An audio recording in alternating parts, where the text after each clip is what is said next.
Lightning tore across the Johannesburg sky, and the storm hit harder than anyone expected. Inside the crowded station, chaos grew. Travelers scrambled. Announcements were drowned out by thunder. But Ethan Carter, wealthy, controlled, and unshaken by most storms in life, froze when a child collapsed at his feet. The wheezing, the pale skin, the desperate eyes, Ethan knew exactly what it meant. A rare allergy. The same one he had battled in silence all his life. He wasn't just saving a stranger. He was saving a boy who carried pieces of his own past, a past he thought he'd buried. Then she appeared. Naomi Johnson. The woman he left behind 4 years ago. And with her, the truth that would change everything. The boy was his son. In a night of thunder, fury, and revelation, Ethan would discover that storms are not only outside, they can live inside your heart. Welcome to Mr. Roberts' Stories. If you love gripping tales of love, betrayal, revenge, and shocking twists, you've just found your new home. Here, every story will pull you in, make your heart race, and leave you guessing until the very last word. Now, here's the deal. Watch till the end because the best surprises are always saved for last. And if you enjoy the story, don't forget to hit that like button, drop a comment to share your thoughts, and subscribe so you never miss another unforgettable story. Every story on Mr. Roberts' Stories isn't just something you watch, it's something you feel, something that stays with you long after the video ends. So, sit back, relax, and let's dive into today's story. Trust me, you're going to want to watch every second. This is Mr. Roberts' Stories, where every story is an experience. The storm rolled over Johannesburg like an angry beast, rattling the train station with every crash of thunder. Sheets of rain beat against the glass walls, blurring the city lights beyond into trembling streaks of white and gold. The power flickered once, then steadied, though the heavy lamps inside the waiting lounge gave everything a sickly, yellow glow. Travelers crowded the station, huddled in corners, their voices rising above the storm. Some cursed the weather, others prayed for the trains to run again, but Ethan Carter sat apart, his tall frame folded neatly into a chair near the edge of the room. His expensive charcoal suit was barely creased, his silver tie still in perfect order. To anyone looking, he was calm, detached, untouched by the chaos raging outside. But inside, Ethan was furious. He had flown in that morning for a meeting that never happened, and now he was stuck in this station with no way to reach Cape Town until the storm cleared. He hated delays, hated unpredictability. Life, for him, was meant to be planned with precision, like numbers on a balance sheet. He pulled his laptop from his sleek black bag and opened it, the cool glow of the screen washing over his face. Spreadsheets, reports, deadlines. That was how he survived evenings like this, by burying himself in work until time disappeared. He was so focused that he barely noticed the little boy weaving through the crowd at first. The boy couldn't have been more than 3 or 4, a small figure with a mop of tight curls and restless energy. He clutched a half-eaten pastry in his hand, crumbs sticking to his cheeks. He darted between bags and chairs, earning scolding looks from tired passengers. His laughter rang out once, bright and clear, before it caught in his throat. At first, Ethan thought the child was just choking. But then he saw it, the panic in the boy's wide eyes, the way his tiny hands clawed at his throat. He collapsed to his knees, gasping, wheezing, his breaths sharp and shallow. Ethan froze. The world around him blurred, his body reacting before his mind could. He knew that sound. He knew that terror.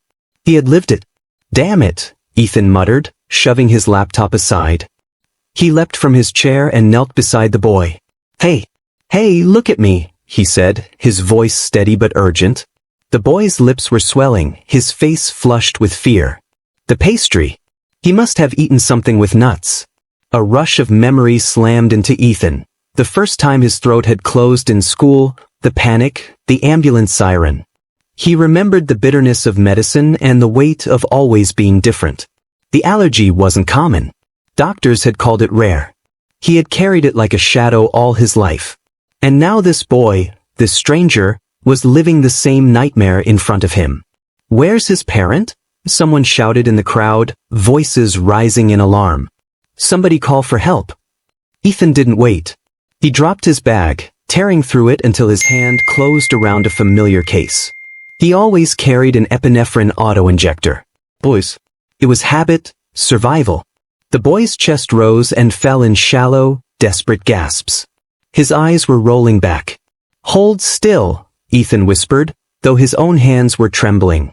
He uncapped the injector and pressed it into the boy's small thigh. A soft click, then the hiss of medicine releasing. The boy flinched but didn't cry. His breath hitched, then slowly, agonizingly slowly, began to ease. Each second dragged like an hour. Ethan stayed crouched there, one hand on the boy's back, willing him to breathe, willing him to live. Around them, the crowd pressed in, murmuring, some filming with their phones, others praying aloud. Finally, the boy's breaths came easier, though tears streamed down his face. He looked up at Ethan, confused but alive. Relief crashed through Ethan so hard it almost knocked him backward. He exhaled sharply, only then realizing he'd been holding his own breath. The medics arrived moments later, storming in with their kits.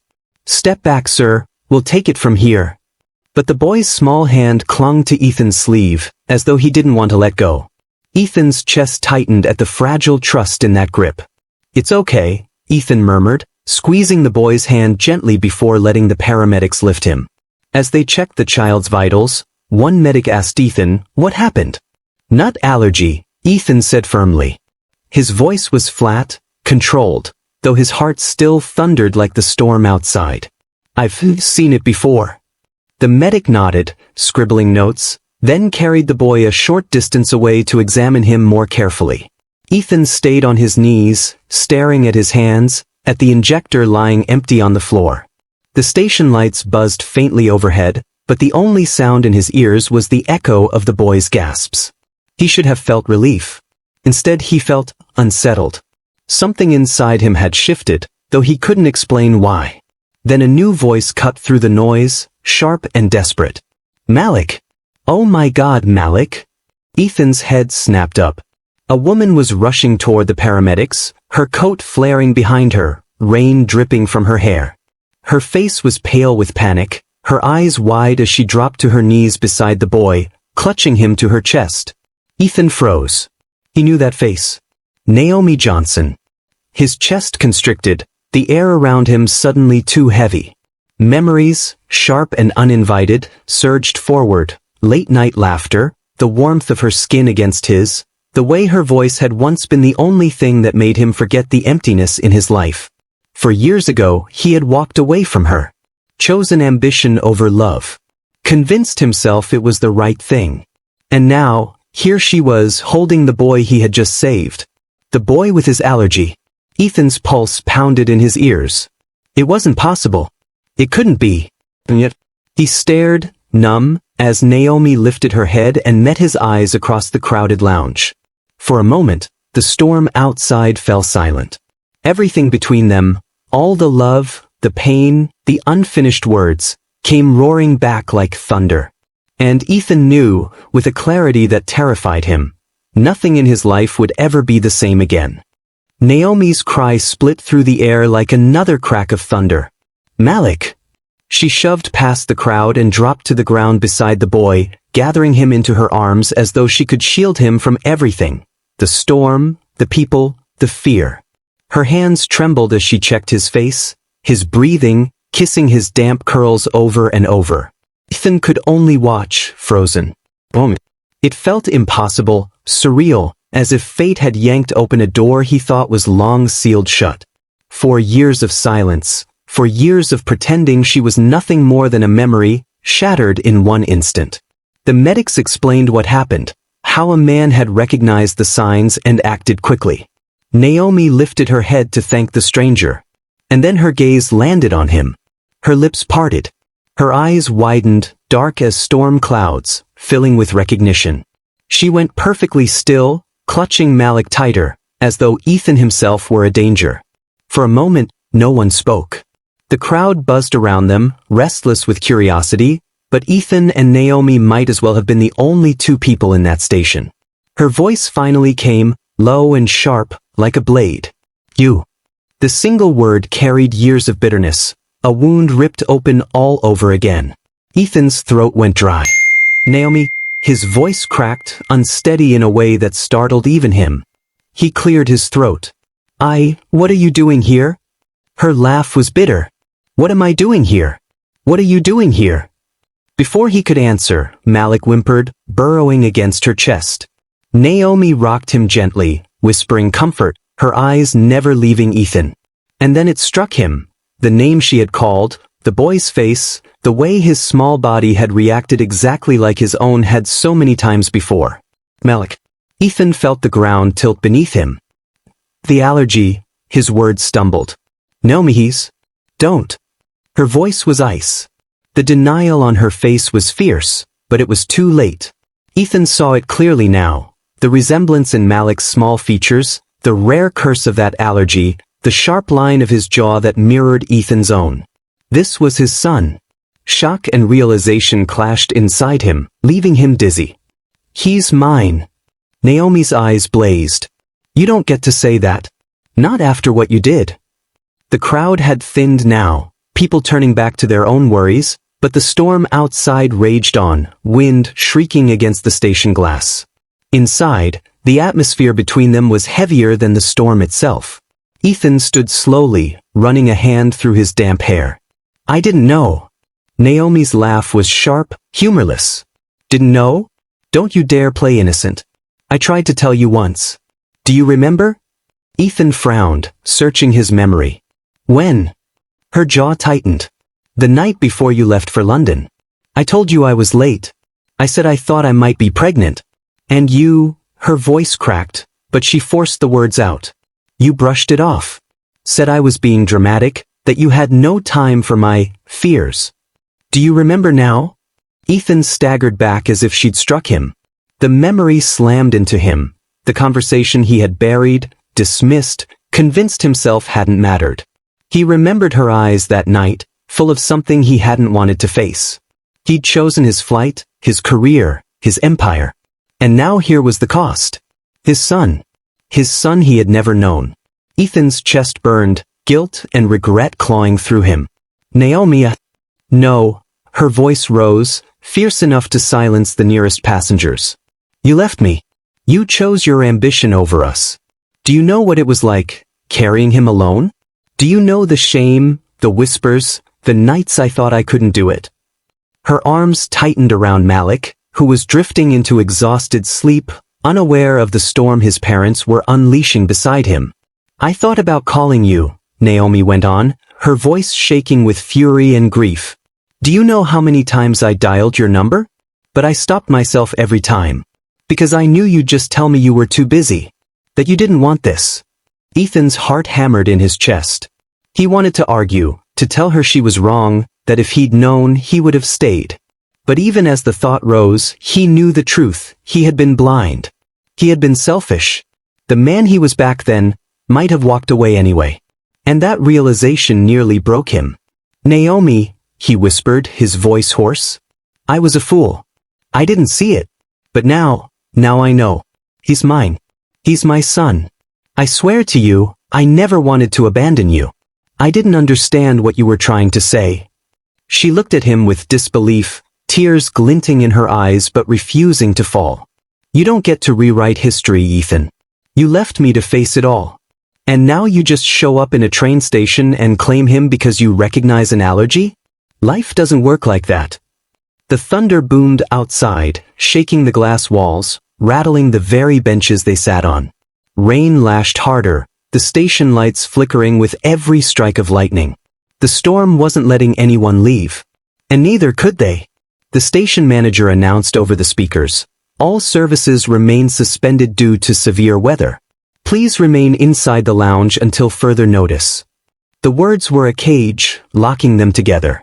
Ethan and Naomi sat across from each other now, Malik asleep in her arms, the storm howling outside, their shared past pressing down on them like suffocating weight. Every look between them was a wound reopened. Every word spoken was a blade. Yet beneath the fury, Ethan felt something else stirring, something dangerous. He still remembered the way her laugh used to sound, the way she had once believed in him when no one else did. That history hadn't vanished. It was buried, scarred, but not dead. Naomi must have felt it too, because when her gaze met his, for one flicker of a second, the anger faltered and something softer shone through. But then she blinked, tightening her hold on Malik as if to remind herself of the truth. "You don't get to break his heart the way you broke mine," she whispered, voice trembling.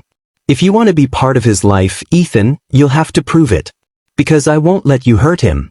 Not ever." Ethan swallowed hard, the storm roaring inside him louder than the one outside.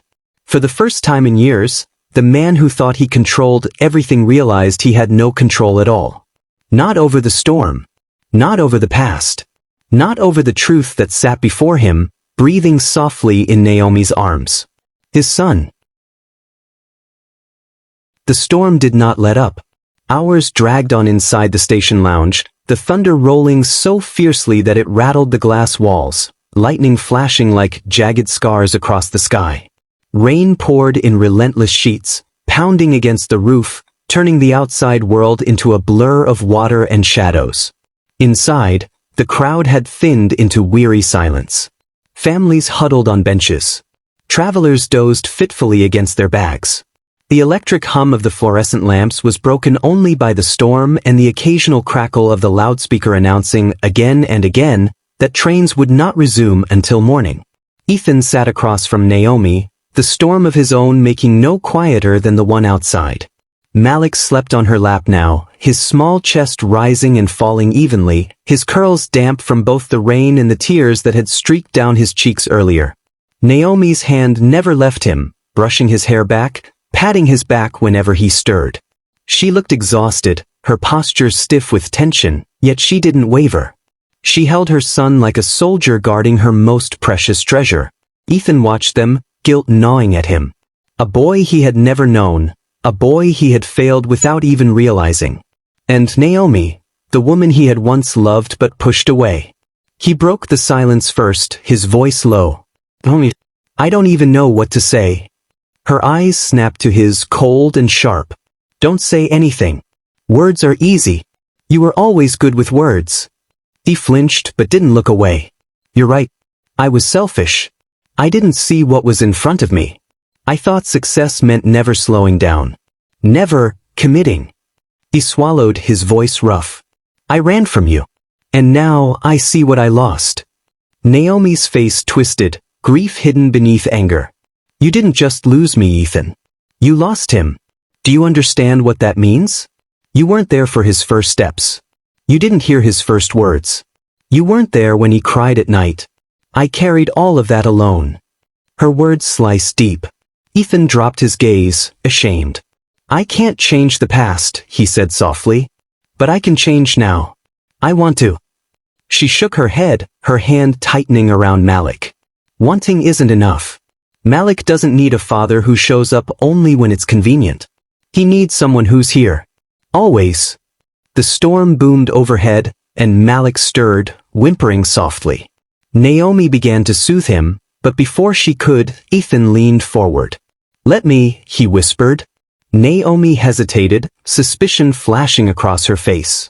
But Malik's little hands fisted and his breaths grew uneven. Reluctantly, Naomi shifted slightly, letting Ethan close the distance. Ethan's heart thudded as he reached out.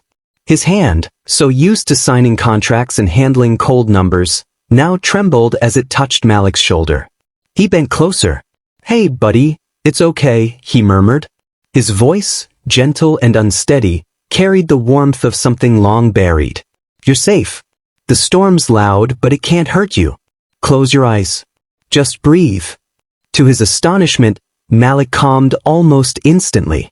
His whimper faded, his tiny body relaxing against Naomi's chest, soothed by Ethan's presence. Naomi stared at him, caught off guard. She had seen doctors fail to calm Malik's night terrors, seen him cry for hours.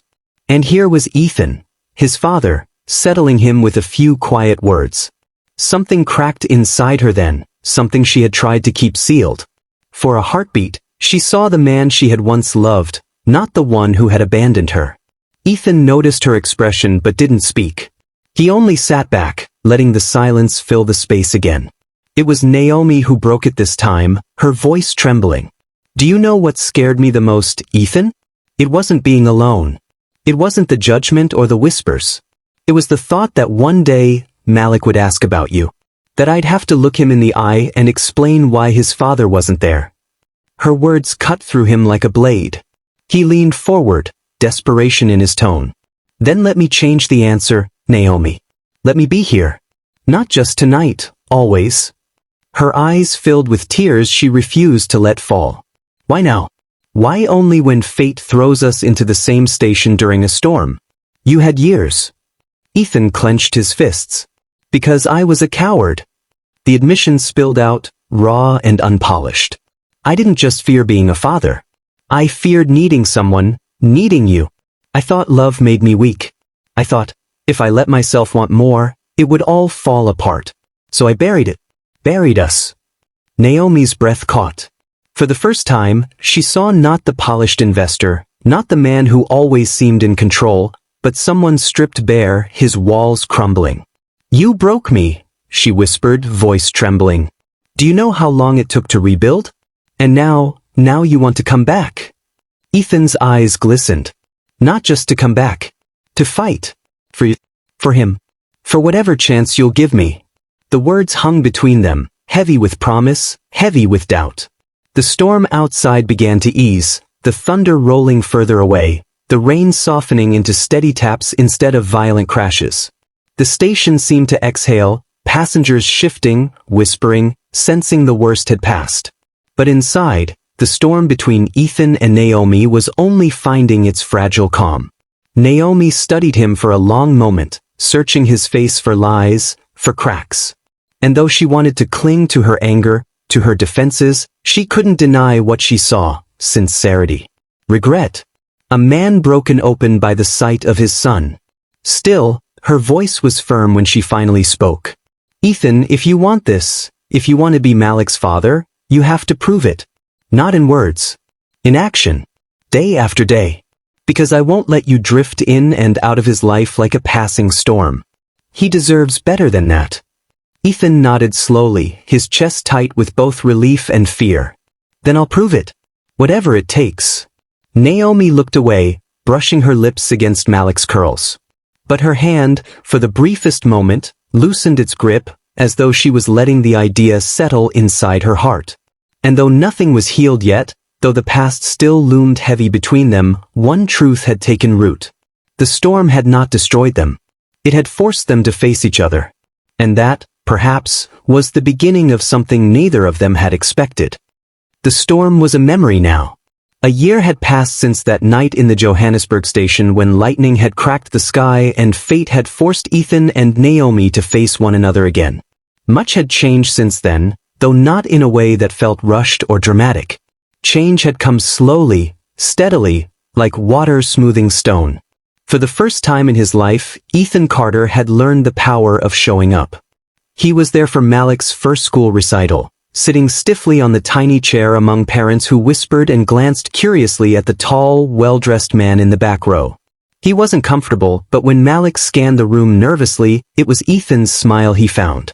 And the boy's grin, so wide, so full of pride, was worth every awkward stare. He was there for the doctor visits too, learning the small routines, how Malik hated shots, how his hands shook before the nurse came with the needle. Ethan would lean down, whispering encouragement in the same tone Naomi used, sometimes even holding Malik's little hand until it was done. Each time, Ethan felt something shift inside him, a strange tenderness that both scared and anchored him.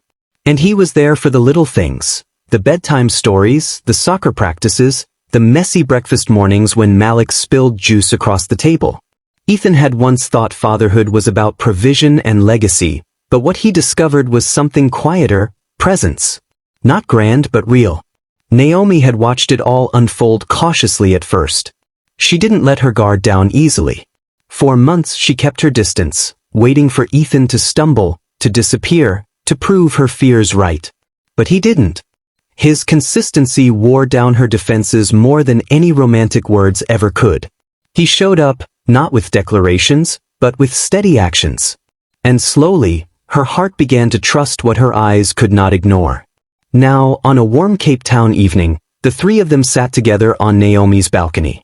The city stretched below, alive with lights that glittered like jewels scattered across velvet.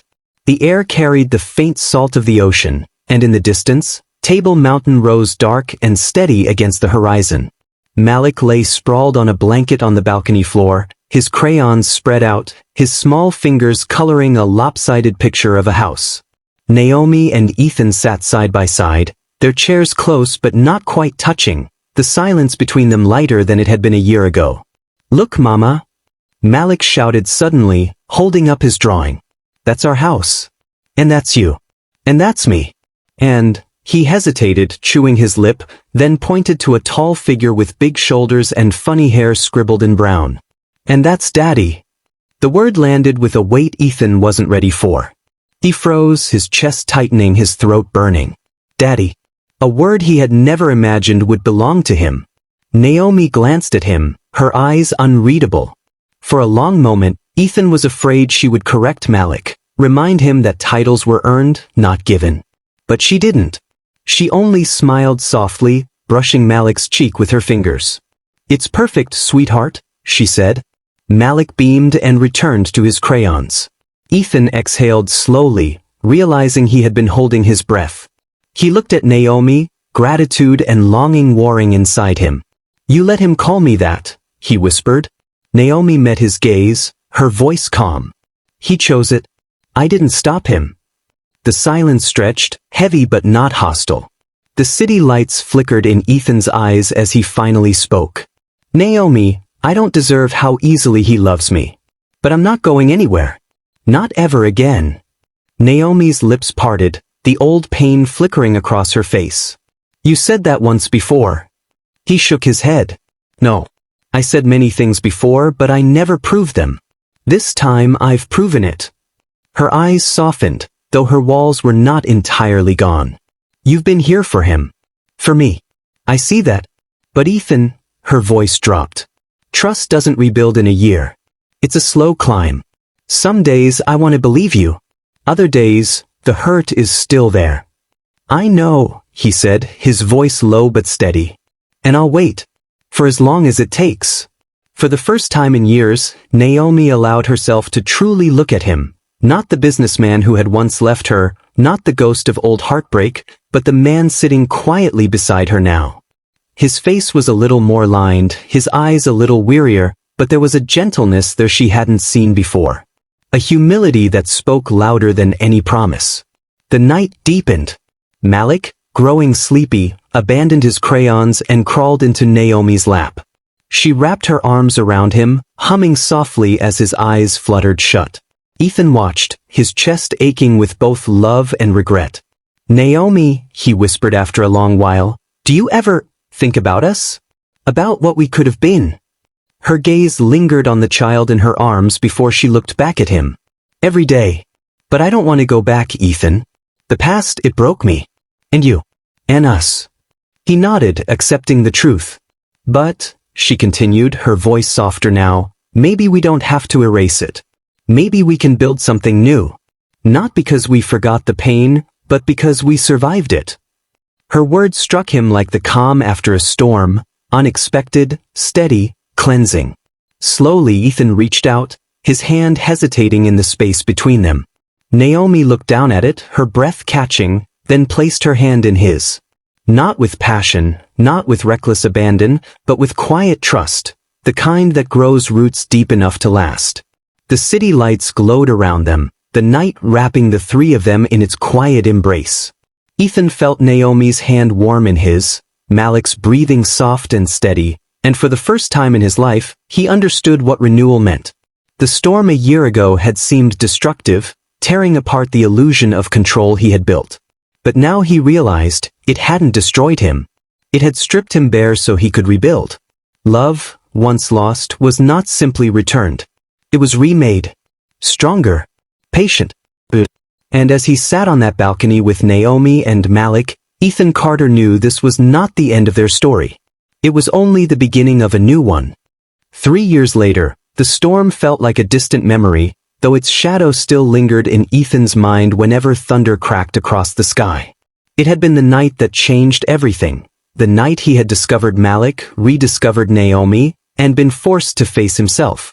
Now, standing at the edge of a sunlit soccer field in Cape Town, he felt a different kind of storm in his chest, one of pride and tenderness. "Daddy, watch me." Malik's voice carried across the field.